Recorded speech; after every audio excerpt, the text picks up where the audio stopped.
Welcome, everybody, to this special event. My name is Aaron DeVore, and I'm the founder of the Chair in Transgender Studies and also of the Transgender Archives here at UVic. So at University of Victoria, we always start with a territorial acknowledgement, and we acknowledge and respect the Lekwungen peoples, the Songhees and Esquimalt peoples on whose territory the University of Victoria stands, and the Lekwungen and Wasanich peoples, whose historical relationships with the land continue to this day.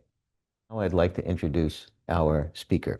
So Dr. Joanna Harper earned her PhD in exercise science from Loughborough University in January 2024. Her area of studies was performance of transgender athletes. She recently completed a position as a postdoctoral scholar at Oregon Health and Science University and has started a position at the International Center for Olympic Studies at Western University in London, Ontario. Dr. Harper has published several papers in peer-reviewed journals about transgender athletes. Data gathered has yielded 2 published studies, a longitudinal studies on the effects of gender-affirming hormone therapy on the performance of transgender athletes, and a systematic review of hormone-based changes in non-athletic transgender women. Dr. Harper has previously published the first peer-reviewed study examining the performance of transgender athletes. And she's the author of a book put out by Roman and Littlefield called Sporting Gender: The History, Science, and Stories of Transgender and Intersex Athletes. Dr. Harper has worked closely with international and national sports governing bodies as they grapple with the complex issues surrounding eligibility policy for transgender and intersex athletes. That includes working with the International Olympic Committee, the IOC, World Athletics, Union Ciclista International, also known as UCI, and World Rowing. And she is frequently called upon to speak at international meetings and symposia on the topic of transgender and intersex athletes. Her interest in transgender athletes' performance grew out of her own gender transition and the subsequent speed loss that she encountered as a sub-elite distance runner. Prior to her late life career change, Dr. Harper worked for several years as a medical physicist. Prior to completing her PhD, she earned a master's degree in medical physics and an undergraduate degree in physics, both at Western University. I think you'll agree with me that this is a highly qualified individual to speak on this subject. So please join me in welcoming Dr. Joanna Harper to the podium. So I'd like to start to talk a little bit about the complexities of biological sex. It's not quite as simple as either or. There are different subcategories of biological sex. And while everything starts with our chromosomes, hormones play a substantial effect too. And this slide from Josh Safer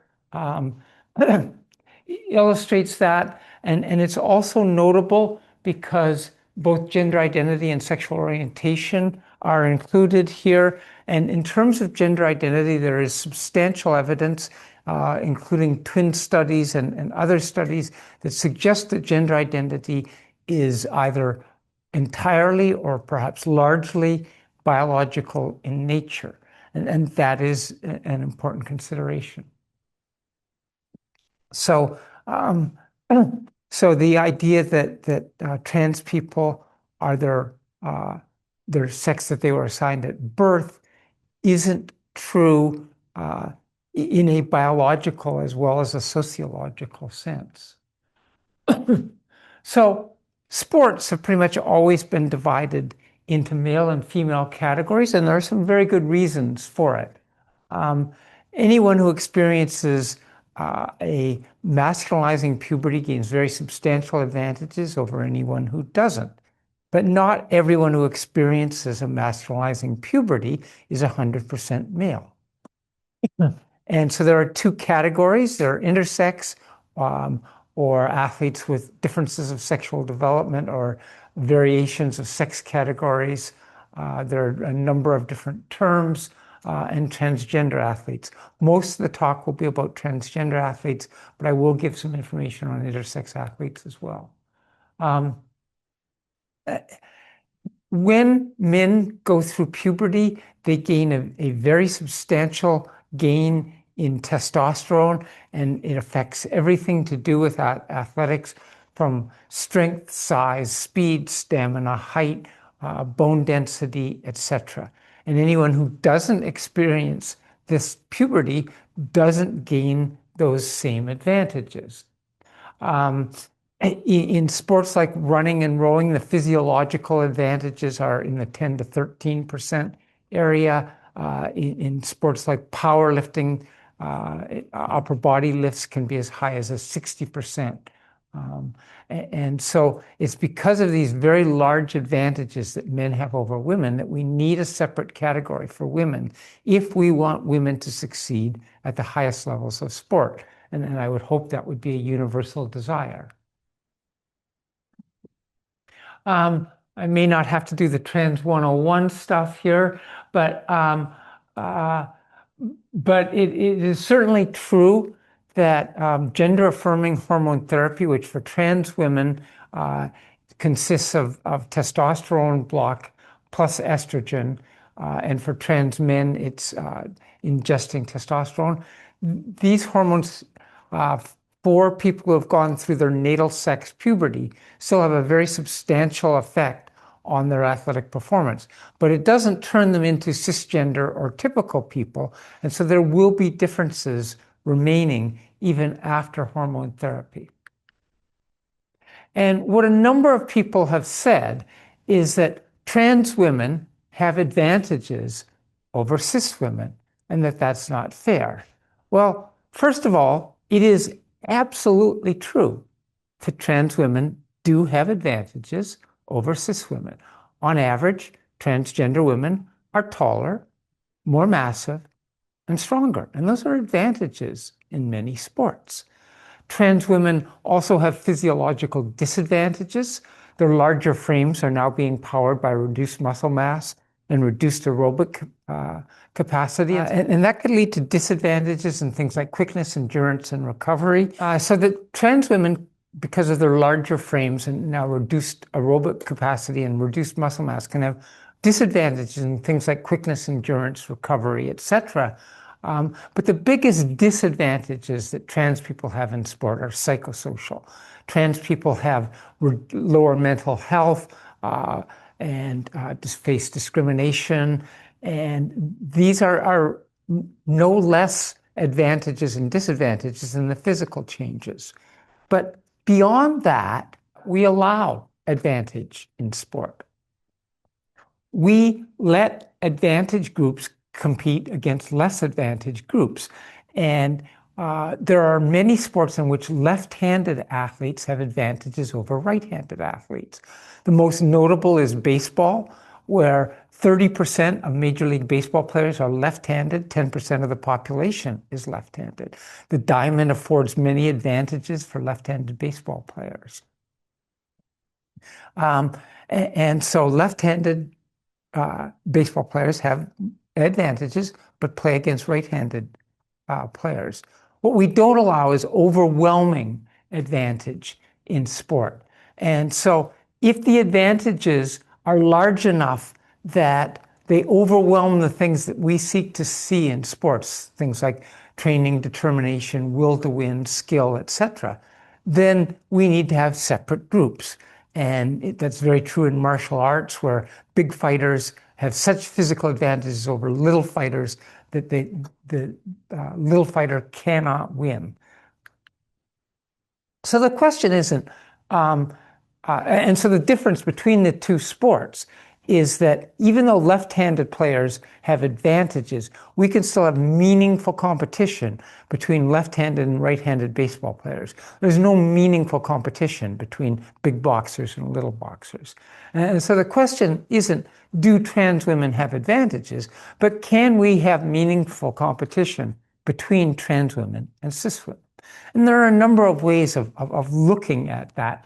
And I'd like to start by looking at population studies. An indirect but effective way is to see whether groups are overrepresented or underrepresented. And whenever trans women have been allowed to compete against cis women, they have remained underrepresented, even smaller than the 1% of the population that trans people make up. NCAA competition is perhaps the biggest field. Every year, more than 200,000 women compete in NCAA sports. From 2011 till 2025, trans women were allowed in after hormone therapy. 1% of 200,000 is 2,000. In December of 2024, the NCAA president said there were fewer than 10 trans women in NCAA sports. And so again, that's a huge underrepresentation. In the Olympics, the only known trans woman was Laurel Hubbard, who was in Tokyo. There were 5,000 women in Tokyo. Again, 1% of 5,000 is 50. And so why weren't there 50 women? And that's in Tokyo. There were no trans women in any other Olympic Games. In the UK, football or soccer, as we say here, is the most popular sport. 2.6 million women in the UK are registered with the FA. That's the Football Association, to play. Again, until 2025, trans women were allowed to play. And 1% of 2.6 million is 26,000. In 2025, there weren't 26,000 or 2,600 or 260, but rather 28 trans women in the FA. So wherever in the world trans women have been allowed to compete, they have remained very largely underrepresented. And so that indicates that whatever advantages exist, and they certainly do exist, the overwhelming sociological, psychosocial disadvantages that trans people face meant underrepresentation in sport. Now, there are some people who would say, we don't care. Even one trans woman in sport is too many. And these people would view trans women as men invading women's sports. And so in that case, even one is an affront. And I would suggest an alternative philosophy. I would suggest that trans women are a physiologically distinct subcategory of all women. And the physiological differences between trans women and cis women are important for sport and do need to be studied, recognized, and taken into account when rules are made.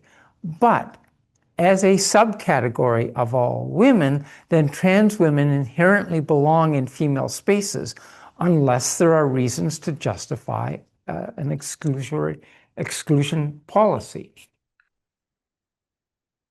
So I study the science of trans athletes, and so that's what I'd like to spend most of this talk on.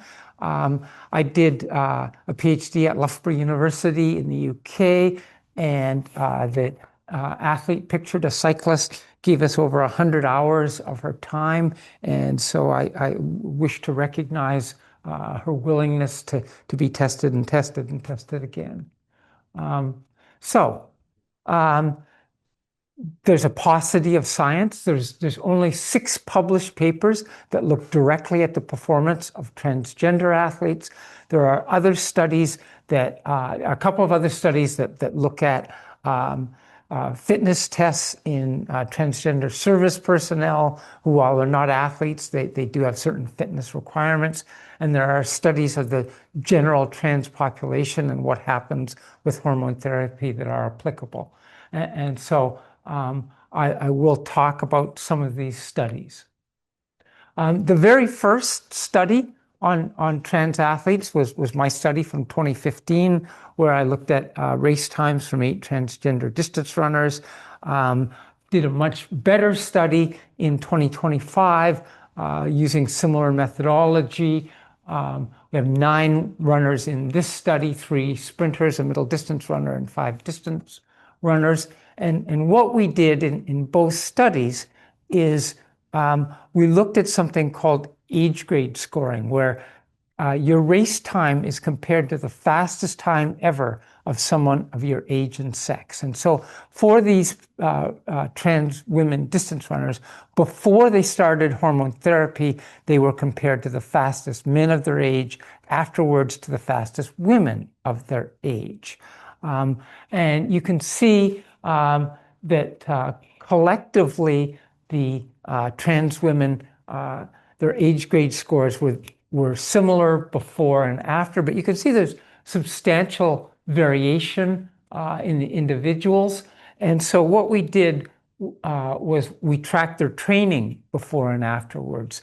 And the change in the age grade scores correlated quite well with their change in training. And so that's indicative of the fact that if they trained the same amount before and after, then their age grade scores stayed the same. And so it does indicate that the primary reason for the age grade scores going up and down in the individuals was training related.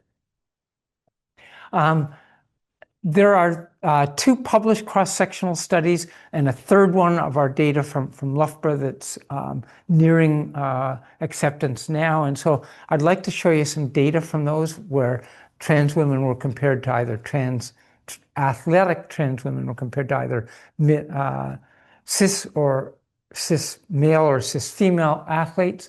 And there, I'll show you a few different exercise tests here. The first here is hand grip strength, which is very easy to test.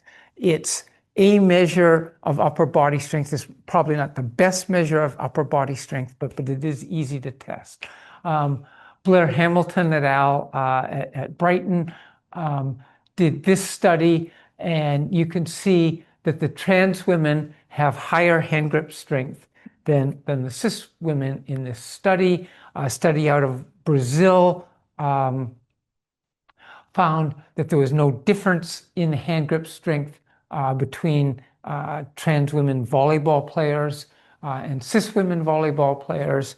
And our data does indicate that the trans women have higher hand grip strength. Moreover, beyond just looking at an absolute measure of strength, all of 3 of these studies did normalized measures of strength or strength per body size. And that's an important factor because many times you're using your strength to propel your body, whether it's moving around a tennis court, jumping, running, etc. Any of those activities involve using strength to propel the body. There are activities such as throwing a discus where an absolute strength is more important. But anytime you use strength to propel your body, it's relative strength that's more important. And this can be shown by a measure called counter movement jump, which is similar to vertical jump that you've probably seen. The participant stands on a force plate and jumps up into the air. The force on the plate is measured, but also the vertical jump height is measured. And while the trans women put more force on the plate because they're bigger, they didn't jump any higher as a group. You can see in the Hamilton study, there's no difference in the counter movement jump. In the Alvarez study, there's no significant difference in the counter movement jump height. And in our study as well, there's no difference in the counter movement jump height. Lastly, I'd like to talk about aerobic capacity. Aerobic capacity is most often measured by something called VO2 max, which is the ability to take up and use oxygen. And VO2 max is usually measured in a relative sense or per body mass. And you can see the units up there are milliliters of oxygen per minute per kilogram of body mass. And so for sports like running or distance swimming, this is the most important measure of aerobic capacity. And you can see that in the Hamilton study, the trans women were actually lower than the cis women in relative VO2 max. There's no difference in the Alvarez study in the two groups. In the Harper study, again, there's no difference in the two groups. So given that some of these different studies find different things, there's something in science called a meta-analysis where you look at multiple studies. And this kind of indicates that this would be a topic ripe for meta-analysis. And indeed, there's one published, and we have another one in the works that I'll talk about a little later. Oh, sorry. I should go on before moving on to the next thing, is that VO2 max can also be measured in an absolute sense. And then rather than milliliters per oxygen per minute per kilogram, it's just milliliters of oxygen per minute. And in a sport like rowing, where in addition to moving your body, you're moving a shell and perhaps a coxswain as well, then absolute VO2 max is an important measure. And because trans women are bigger, they might be expected to have higher absolute VO2 max. There's no difference in the Hamilton study in absolute VO2 max, no difference in the Alvarez study. In the Harper et al. Study, there's almost, for those familiar with statistical variation studies, if the p-value is less than 0.05, it's considered significant. So in this case, the p-value is just over, and so the difference was almost significant. So moving on to some longitudinal studies where differences over time are looked at. The first is a case study that looks at a transgender swimmer. Jack Sennefeld was the first author, and Michael Joyner, who's very well known in the community, the exercise community, was the last author. The athlete in question was approximately 5% slower after hormone therapy, and then they compared the athlete to the class,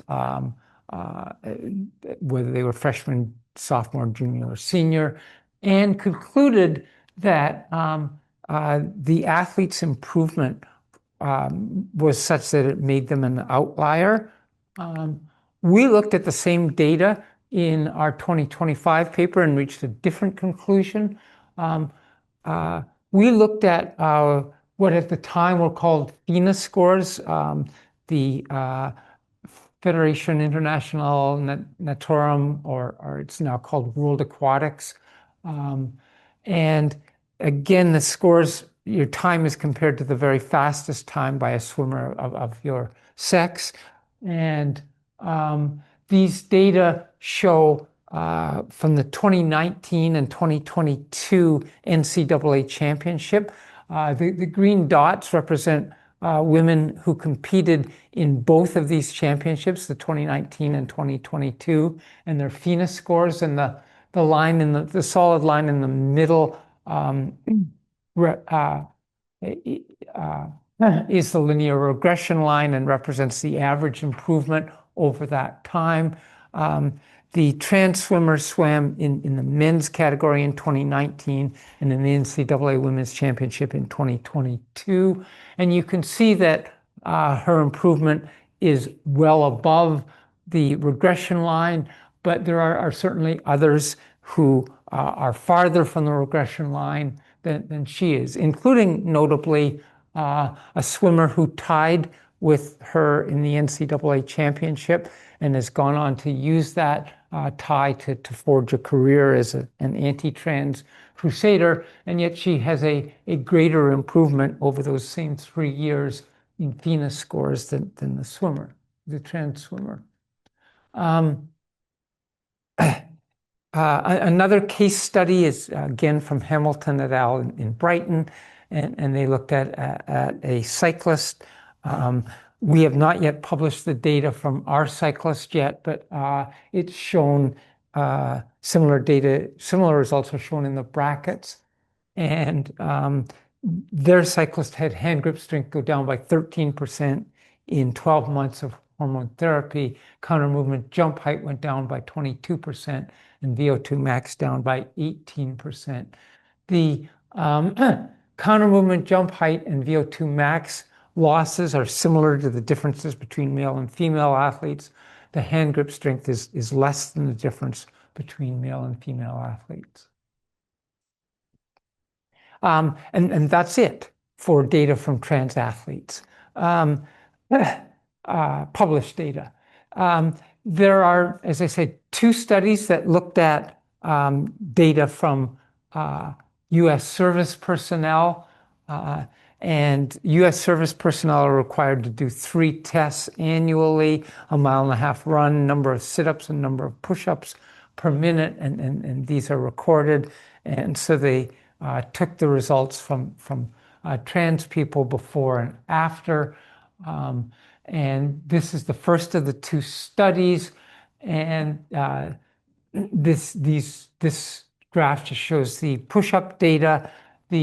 At the start of hormone therapy, the trans women could do 31% more push-ups per minute than the cis women.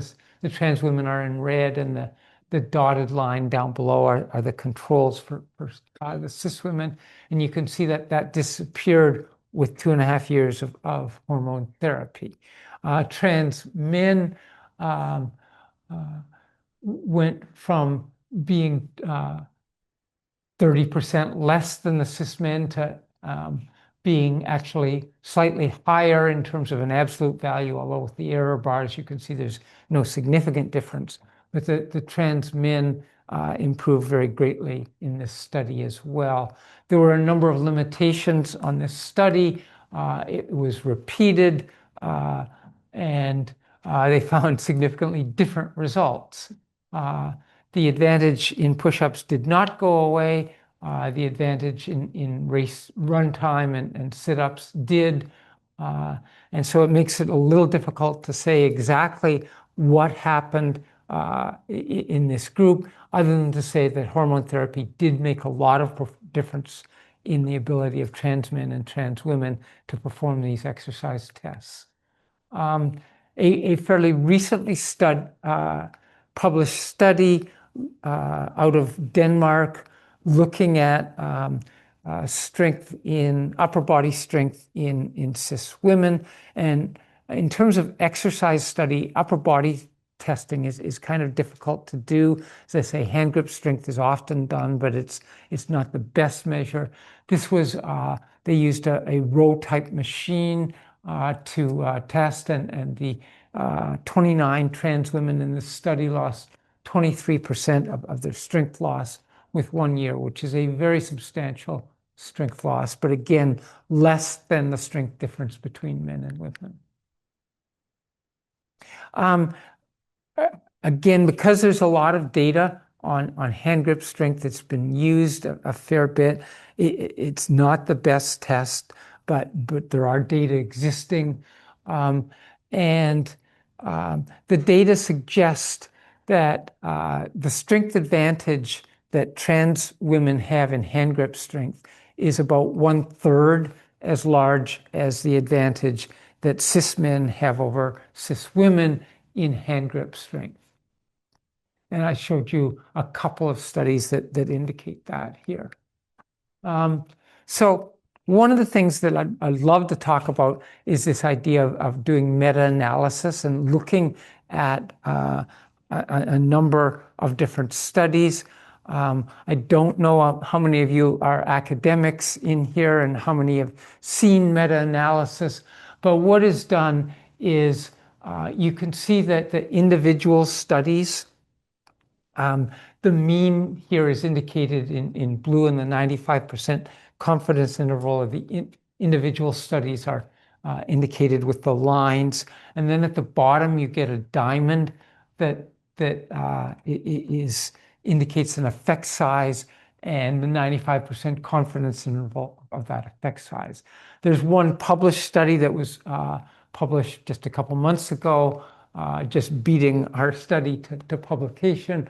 But they have 4 studies here that they called upper body strength, that was just hand grip strength, and they found no difference over these 4 studies.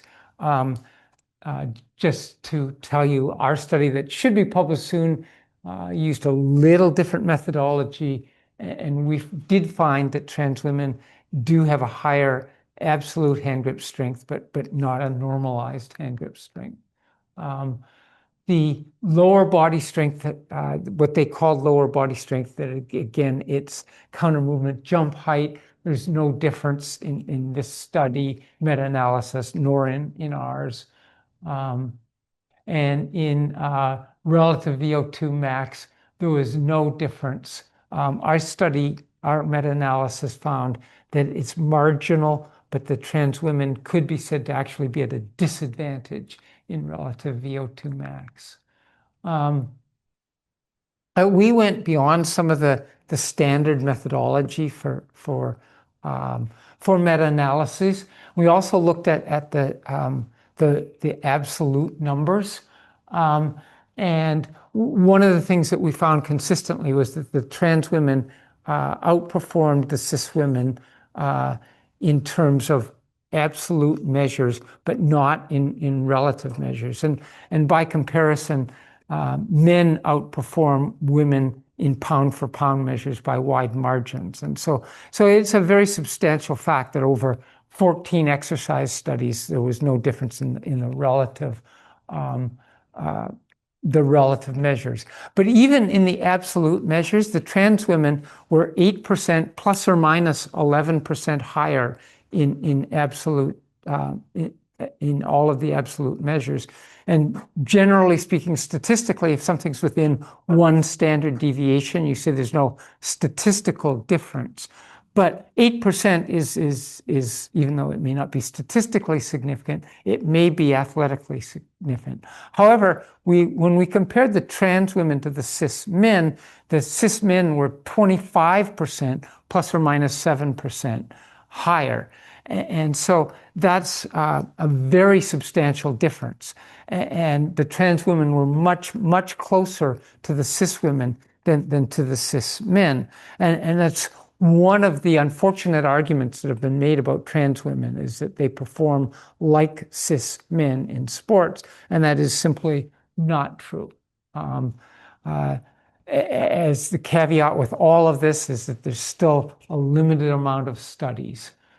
And just to look at some of the things we found, you can see we looked at some more studies than they did. The absolute VO2 max was higher. The relative VO2 max, as I said, was just barely lower.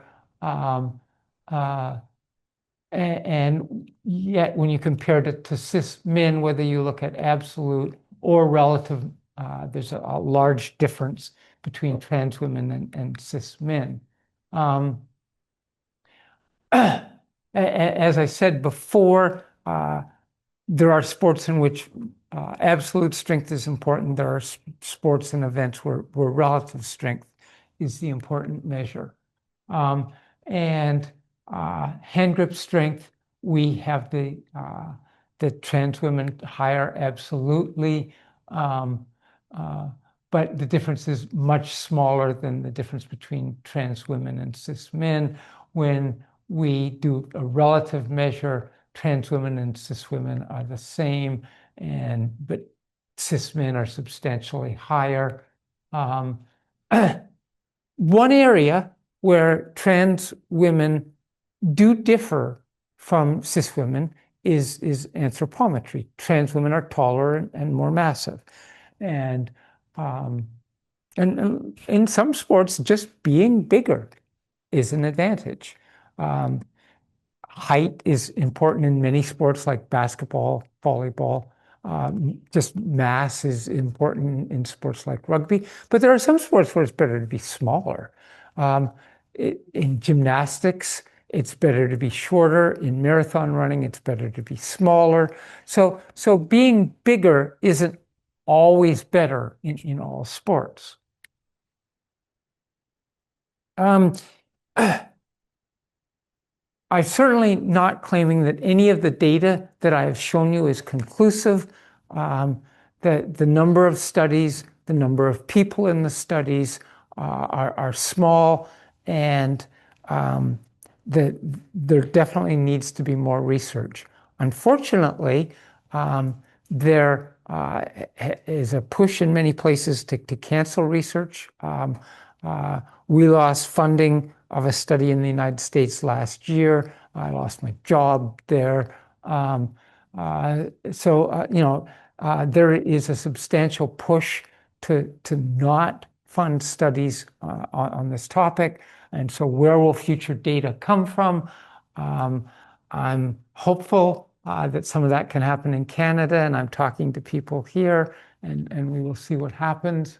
But there are numerous questions about future research, but I'm determined that this is necessary, and I hope that we can make it happen.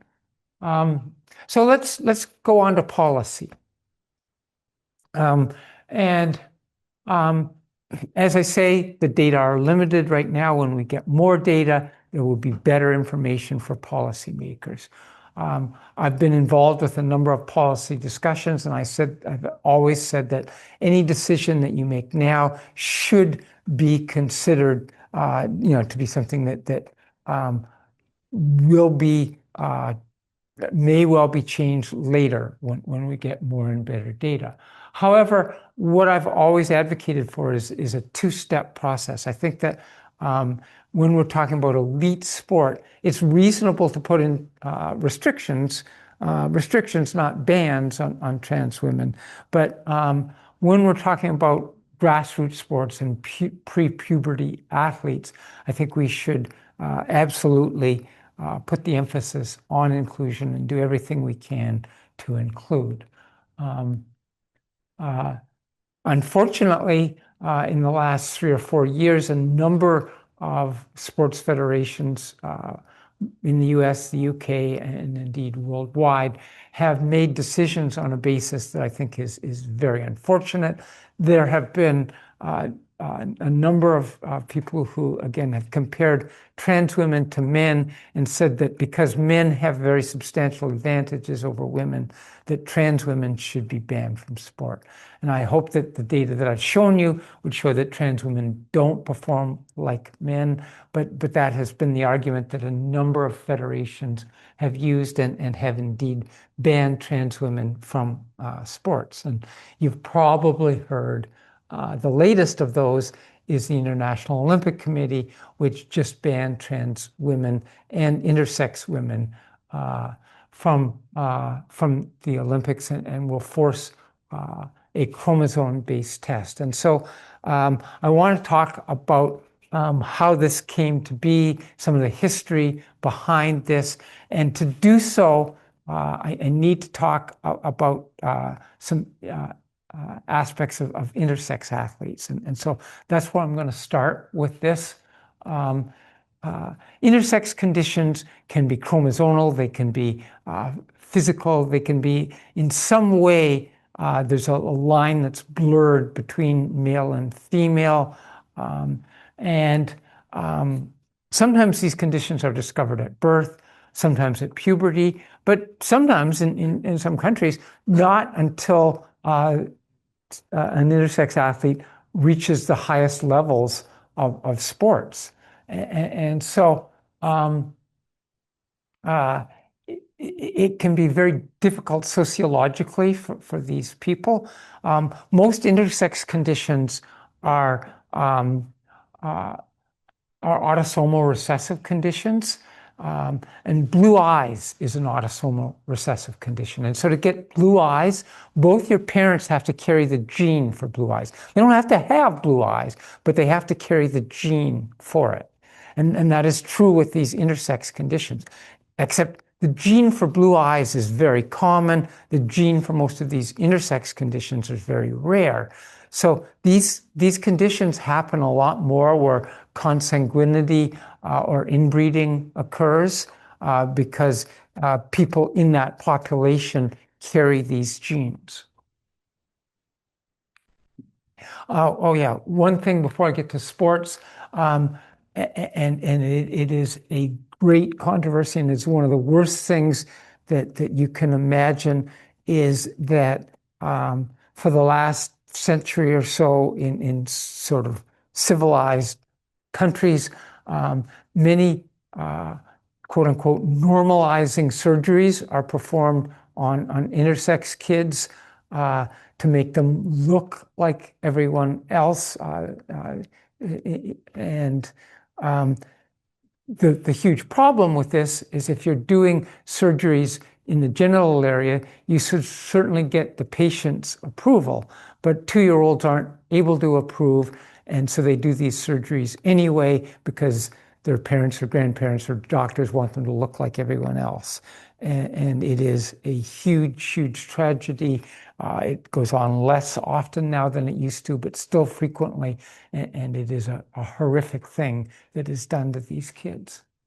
Again, I went the wrong way. So there is one subsection of intersex condition called XY-DSDs, or differences of sexual development. And these are conditions in which somebody has an XY set of sex chromosomes, and that's the normal male set of chromosomes. And testes are almost always associated with the Y chromosome. Almost always. It is almost non-existent that it doesn't happen. Y chromosome testes. And so they have, generally speaking, internal testes, but external genitalia that appear female-like.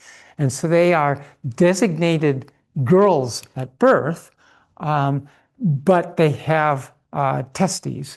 And these conditions are very important to sport. And again, there's more than one XY-DSD, but I will talk about two of them in particular just to show sort of the broad differences that can occur even within this extremely small group of intersex conditions.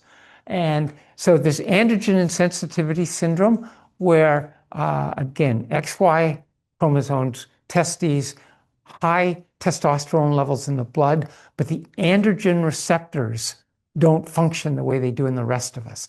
So none of the testosterone that's in the blood gets to the cells. And so if you draw their blood, male levels of testosterone. But if you look at their development, it's female typical because they're not getting any testosterone to any of their cells. Now, they don't have internal female organs, so they can't give birth, but in pretty much every other way, they grow breasts, hips, etc. They look like any other women, and any advantage that they have in sport is very minimal. On average, women with androgen insensitivity are a little taller, and that could be an advantage, but very, very small. And androgen insensitivity is generally divided into two categories: complete and partial, and that's kind of an oversimplification, as many binaries are.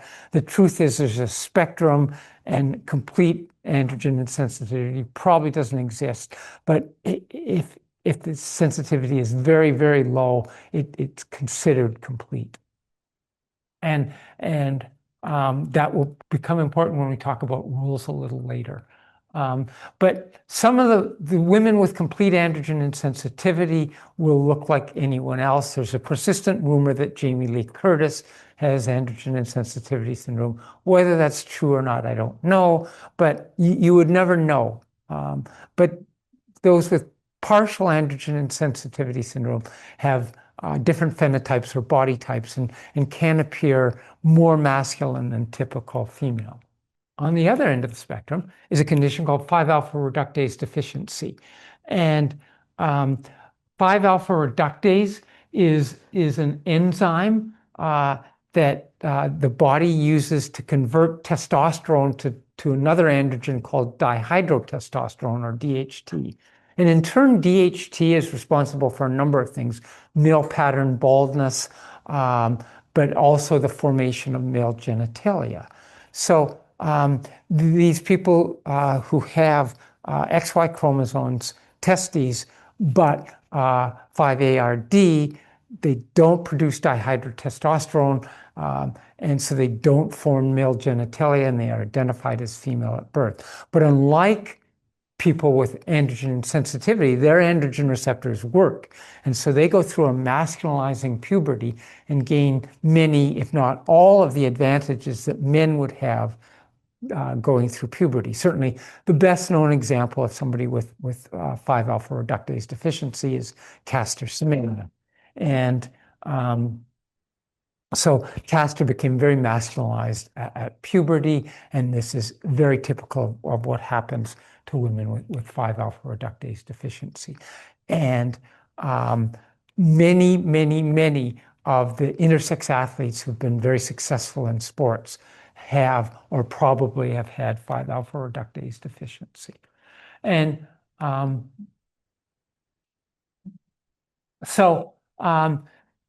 as I say, what often happens, especially in countries that aren't from Western Europe or North America, is that they don't find out that they have these conditions until they become world-class athletes. And so what do you do with the people at this stage? And there are really only three things that can be done. Either you let them compete with their advantages, you force them into some sort of restriction to sort of level up, make them reduce testosterone or perhaps have surgery, or you ban them. And all three of those have been tried. All three of those have been abandoned. And there's this long history that goes back. And there's no one solution that is proved to be successful long term. And it's hard to say where all of this will go. But this goes back all the way to the 1930s and actually even to 1928 when women were first allowed to compete in track and field. And at the time, intersex people were known as hermaphrodites. Hermaphroditus was the child of Hermes and Aphrodite. As I say, there are a number of modern terms that were used. And the 1936 Olympics were very notable because athletes with probable XY DSDs swept the medals in the women's 100 meters. Helen Stevens of the United States won gold. Stanislawa Wallasiewicz, better known as Stella Walsh by her Americanized version of her name, took silver, and Kathy Krause of Germany took the bronze. You can see how much taller they are than the women behind them. And they are a fairly masculine group of women.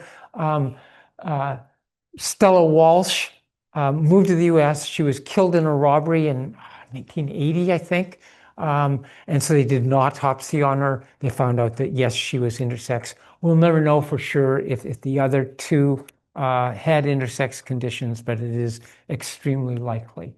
And because of this and other occurrences in the 80s, the IOC and World Athletics put in sex testing in the 40s. They required each country to certify that anyone was in the female category was really a woman. The Russians came into international sport in the 50s, and there were a number of Russian athletes who were very masculine and were accused of either being men or hermaphrodites. The best known were the Press sisters, who won numerous medals and were unfortunately dubbed the Press brothers in the English press. This resulted in 1966 of World Athletics instituting mandatory sex testing at the events. First, they did a physical test, which you can imagine was not very popular, and then they moved to chromosome testing in 1968. Eric Schiniger, who was born Erika Schiniger and was the top women's downhill skier. She was Austrian. He was Austrian. Erica Schinninger was the top, and she was but Eric is his preferred name and preferred gender, and so I should use male terms to describe him. But anyway, Erica Schinninger was the best female skier in the world. Um, uh, Given the opportunity, transitioned to become Eric, and while he wasn't allowed to ski anymore, he did run a ski school and had a pretty happy life. In the 80s, Spanish hurdler Maria Jose Martinez Patino failed a chromosome test, and this was the beginning of the end for chromosome testing. She has complete androgen insensitivity. A number of scientists came to her defense. In the 90s, sex testing was abandoned by the IOC and World Athletics, and many people heralded this as the end of the sex testing era. It wasn't, of course. What happened was in 2009, Caster Semenya burst on the scene. She won the World Athletics 800-meter championship by a substantial margin, looking like that, and resulted in a relook at the rules. World Athletics and the IOC put in testosterone-based regulations. Those regulations got suspended in a case in 2015 of the Indian sprinter Dutee Chand. I was an expert witness in that case. And so for 2 years, there were no regulations on intersex women, and that included the 2016 Olympic Games, where once again there was a sweep by presumed by intersex women. All three of these women have 5-alpha reductase deficiency, and the fourth place finisher was a Canadian, Melissa Bishop. Her coach at the time lives here in Victoria and is a friend of mine. And she set a Canadian record, and had the decision in 2015 gone the other way, she likely would have won an Olympic gold medal in 2016. So it shows that there's human beings on both sides of this. There's only been one trans woman ever to compete in the Olympics, Laurel Hubbard, that we know of. In the female category, Laurel Hubbard finished dead last. She failed to complete a lift in the 2020 Tokyo Olympics, which were actually in 2021. But